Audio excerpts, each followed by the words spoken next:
अस्सलाम वालेकुम नाजरीन, आप देख रहे हैं आवाज़ टीवी और मैं हूं आपकी मेज़बान नेहा खान। खुश आमदीद हमारे प्रोग्राम राज़-ए-सेहत में, जहां हम बात करते हैं सेहत, ग़िज़ा और रोज़मर्रा ज़िंदगी से जुड़े ऐसे अहम मौज़ूआत पर जिन्हें जानना हर शख्स के लिए ज़रूरी है। नाजरीन, आज हम बात करेंगे एक ऐसी आम सब्ज़ी की जो सर्दियों में तकरीबन हर घर के दस्तरखान पर नज़र आती है, लेकिन इसके अंदर छुपे सेहत के फ़वाइद से शायद बहुत कम लोग वाकिफ़ हैं। जी हाँ, आज का मौजू है मूली यानी कि रेडिश। क्या मूली वाकई हाजमा बेहतर करने में मदद देती है? क्या ये वज़न कम करने वाली ग़िज़ा का हिस्सा बन सकती है? क्या मूली में मौजूद ग़िज़ाई अज्जा हमारे दिल और मजमूई सेहत के लिए फ़ायदेमंद हैं? और क्या हर शख्स के लिए मूली खाना यकसा मुफीद है? आज के प्रोग्राम में हम उन्हीं सवालात के जवाब जानेंगे, तो प्रोग्राम को आखिर तक ज़रूर देखिएगा।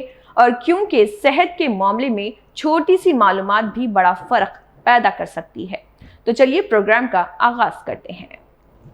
मूली में क्या ख़ास है? नाजरीन, मूली एक कम कैलोरी वाली सब्ज़ी है जिसमें पानी की मकदार काफ़ी ज़्यादा होती है। इसके अलावा इसमें फाइबर, विटामिन सी और मुख्तलिफ पौधों से हासिल होने वाले कुदरती मुरक्कबात पाए जाते हैं। मूली को सैलड, सब्ज़ी या मुख्तलिफ खानों के साथ इस्तेमाल किया जा सकता है।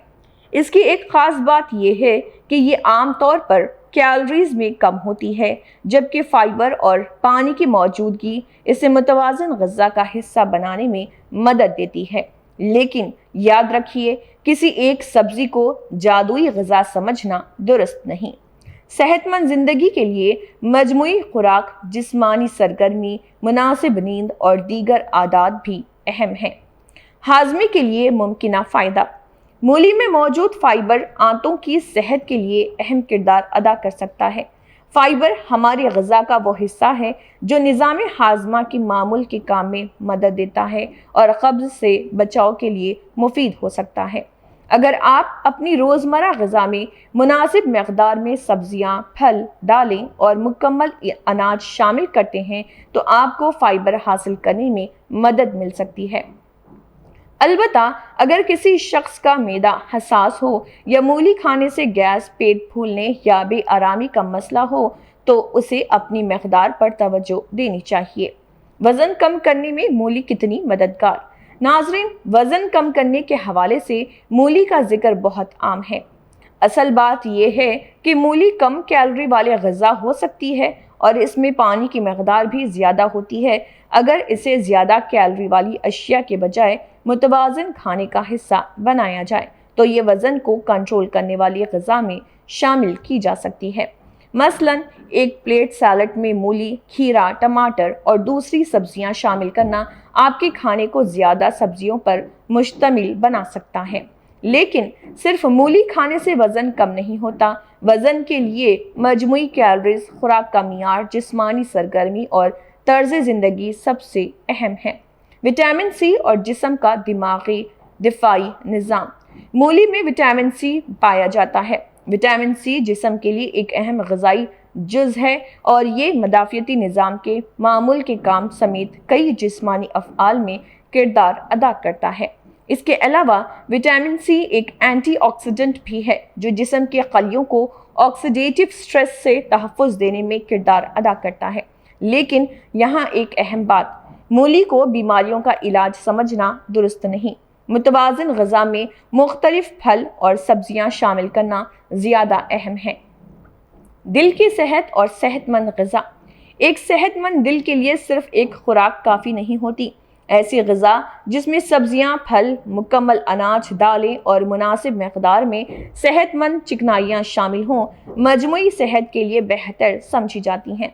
मूली जैसी सब्ज़ी इस तरह की मुतवाज़न ग़िज़ा का हिस्सा बन सकती है, ख़ास तौर पर जब हम इसे ज़्यादा नमक, तली हुई अशिया या बहुत ज़्यादा चिकनाई वाली ग़िज़ा के बजाय ताज़ा सब्जियों के साथ इस्तेमाल करें। यानी फ़ायदा सिर्फ मूली का नहीं बल्कि पूरे हेल्दी ईटिंग पैटर्न का है। पानी की मकदार और ताज़गी। नाजरीन, मूली में पानी की मकदार ज़्यादा होती है, इसलिए ये हमारी रोज़मर्रा ग़िज़ा में हाइड्रेशन सपोर्टिंग फूड के तौर पर शामिल हो सकती है। लेकिन याद रखिए, پانی کا بہترین ذریعہ اب بھی سادہ پانی ہے۔ مولی یا کوئی بھی دوسری سبزی پانی پینے کا متبادل نہیں ہے۔ گرم موسم ہو یا جسمانی سرگرمی زیادہ ہو، مناسب مقدار میں پانی پینا بہت ضروری ہے۔ مولی کے پتے بھی، کیا آپ جانتے ہیں کہ مولی کے پتے بھی کھائے جا سکتے ہیں؟ بہت سے لوگ مولی کے پتے پھینک دیتے ہیں، حالانکہ مناسب طریقے سے دھو کر اور پکا کر انہیں غذا میں شامل کیا جا سکتا ہے۔ سبزیوں کے مختلف حصوں کو مناسب طریقے سے استعمال کرنا خوراک کے ضیاع کو کم کرنے کا ایک اچھا طریقہ بھی ہے۔ تاہم ہمیشہ تازہ سبزی استعمال کریں اور اسے اچھی طرح دھونا نہ بھولیں۔ کن لوگوں کو احتیاط کرنی چاہیے؟ ناظرین، صحت مند غذا بھی ہر شخص پر ایک جیسا اثر نہیں ڈالتی۔ کچھ لوگوں کو مولی یا دوسری کچی سبزیوں سے گیس، پیٹ پھولنے یا معدے کی بے آرامی ہو سکتی ہے۔ اگر کسی مخصوص غذا سے آپ کو بار بار تکلیف ہوتی ہے تو اس کی مقدار کم کرنا یا اپنی ڈاکٹر ماہر غذائیت سے مشورہ کرنا بہتر ہے۔ اور اگر آپ کو کوئی مخصوص طبی بیماری ہے یا آپ کسی خاص تھیراپیوٹک ڈائٹ پر ہیں تو اپنی غذا میں بڑی تبدیلی کرنے سے پہلے اپنے ہیلتھ کیئر پروفیشنل سے مشورہ کریں۔ مولی کھانے کا بہتر طریقہ۔ مولی کو کئی طریقوں سے غذا کا حصہ بنایا جا سکتا ہے۔ آپ اسے تازہ سیلڈ میں شامل کر سکتے ہیں، دوسری سبزیوں کے ساتھ پکا سکتے ہیں یا اپنی روایتی غذا کے مطابق استعمال کر سکتے ہیں۔ لیکن اگر مقصد صحت مند خوراک ہے تو کوشش کریں کہ اسے بہت زیادہ نمک، تیل یا چکنائی کے ساتھ استعمال نہ کیا جائے۔ اور سب سے اہم بات، موسمی اور متنوع سبزیوں کو اپنی غذا کا حصہ بنائیں۔ صرف ایک سبزی پر انحصار کرنے کے بجائے مختلف رنگوں اور اقسام کی سبزیاں کھانا زیادہ بہتر حکمت عملی ہے۔ ناظرین، آج کے راز صحت میں ہم نے جانا کہ ہماری روزمرہ کی ایک عام سی سبزی مولی کس طرح متوازن غذا کا حصہ بن سکتی ہے۔ صحت مند رہنے کے لیے مہنگی چیزیں ہی ضروری نہیں ہوتی، اکثر ہماری اپنی روایتی غذاؤں میں بھی بہت سے مفید غذائی اجزاء موجود ہوتے ہیں۔ ضرورت ہے انہیں مناسب مقدار اور متوازن انداز میں استعمال کرنے کی۔ اگر آپ کو آج کا پروگرام پسند آیا ہو تو اسے اپنے دوستوں اور گھر والوں کے ساتھ ضرور شیئر کریں تاکہ صحت سے متعلق مفید معلومات زیادہ لوگوں تک پہنچ سکیں۔ میں ہوں نیہا خان اور آپ دیکھ رہے تھے آواز ٹی وی کا پروگرام راز صحت۔ اپنا خیال رکھیے، متوازن غذا کھائیے، صحت مند عادت اپنائیے اور یاد رکھیے صحت ایک نعمت ہے، اسے سنبھالنا ہماری ذمہ داری ہے۔ اگلے پروگرام تک کے لیے اجازت دیجیے۔ اللہ حافظ۔